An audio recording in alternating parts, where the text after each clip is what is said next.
I'm Steve Harrison with authorsuccess.com, and with me is Edie Summers. Edie is the author of the book, The Memory of Health, A Journey to Wellbeing. And Edie has close to 30 years of experience as a wellness professional. Her book is really a guide to well-being, and it helps people improve their energy, their resilience, even in the face of great adversity. And Edie, that's not easy to do, to help people find their energy and resilience even in really tough times. Great to have you.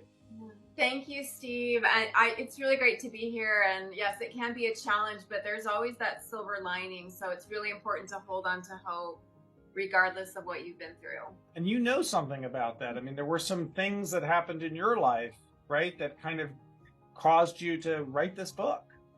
Yeah, so I developed chronic fatigue in my early 20s. So I went from someone who had a lot of energy to really struggling to feel good and have energy. So for me, I had to kind of find what worked for me. And then I wanted to share my insights with other people by writing this book.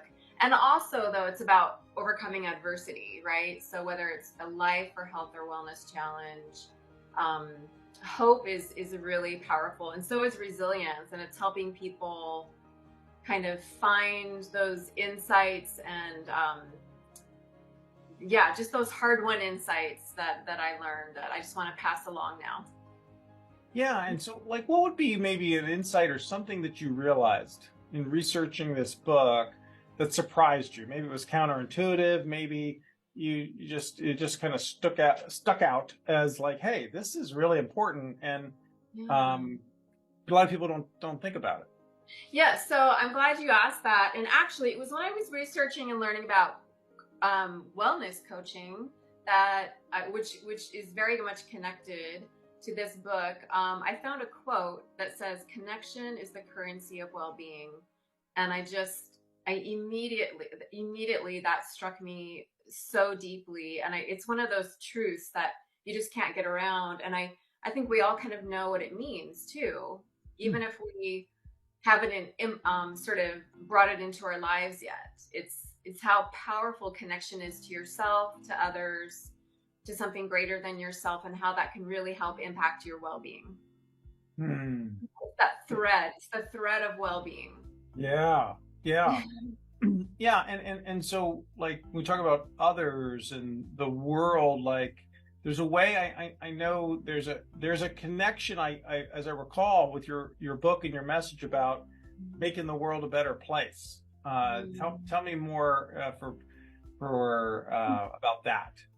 Well, so in terms of connection, my hope is that we all kind of find our way back to one another. I feel like I mean, we all know that there are so many divides right now. And I think that, again, we also know that the truth is that we're all deeply connected.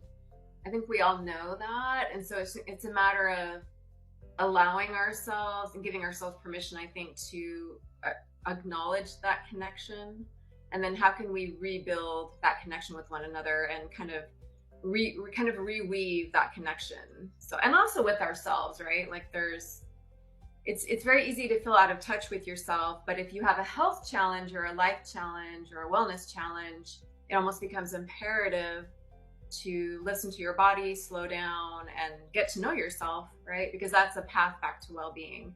But also, it's the same with each other, because well-being is about the well-being of the world as well. So, Okay, so for example, let's say I'm struggling with a disease, diabetes.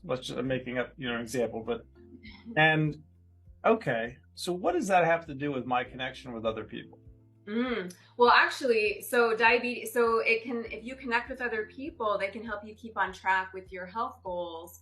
Like maybe that's eating better. If you have type 2 diabetes, other people can encourage you to eat better, exercise more, and it's lifestyle factors